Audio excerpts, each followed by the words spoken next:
మిమ్మల్ని అరెస్ట్ చేస్తున్నాం. వెంటనే మా వెంట రావాలి. అరెస్ట్ అవుతాననే భయం ఉందా? నమస్తే, నేను అడ్వకేట్ లావణ్యారాణి.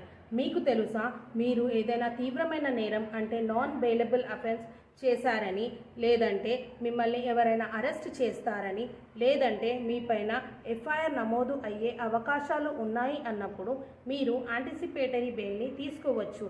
దీనిని సెషన్స్ కోర్ట్ లేదా హైకోర్టులో సిఆర్పిసి సెక్షన్ 438 మరియు బిఎన్ఎస్ఎస్ సెక్షన్ 482 కింద పిటిషన్ ఫైల్ చేసుకోవచ్చు. దీనిని ప్రీ అరెస్ట్ బెయిల్ మరియు ముందస్తు బెయిల్ అని కూడా అంటారు. దీనిని గ్రాంట్ చేస్తూ కోర్టు మనల్ని కొన్ని కండిషన్స్ పెడుతుంది. ఎలాగంటే, ఇన్వెస్టిగేషన్కి మనము ఎల్లప్పుడూ అవైలబుల్గా ఉంటామని, కోర్టు పర్మిషన్ లేకుండా మనము దేశం వదిలి వెళ్ళమనేసి, వారానికి లేదా నెలకి ఒకసారి పోలీస్ స్టేషన్ వెళ్ళి హాజరు వేస్తామని, కొన్నిసార్లు షూరిటీతో పాటు సెక్యూరిటీ డిపాజిట్ కూడా చేయాల్సి వస్తుంది. ఒకవేళ సెషన్స్ కోర్ట్ దీన్ని రిజెక్ట్ చేస్తే హైకోర్టులో పిటిషన్ వేసుకోవచ్చు. దీని కొరకు బెయిల్ కాపీ మరియు రిప్లై లెటర్ అవసరం ఉంటుంది.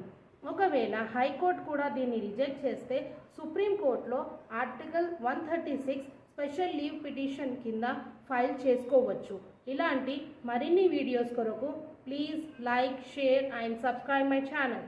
Thank you. నమస్తే.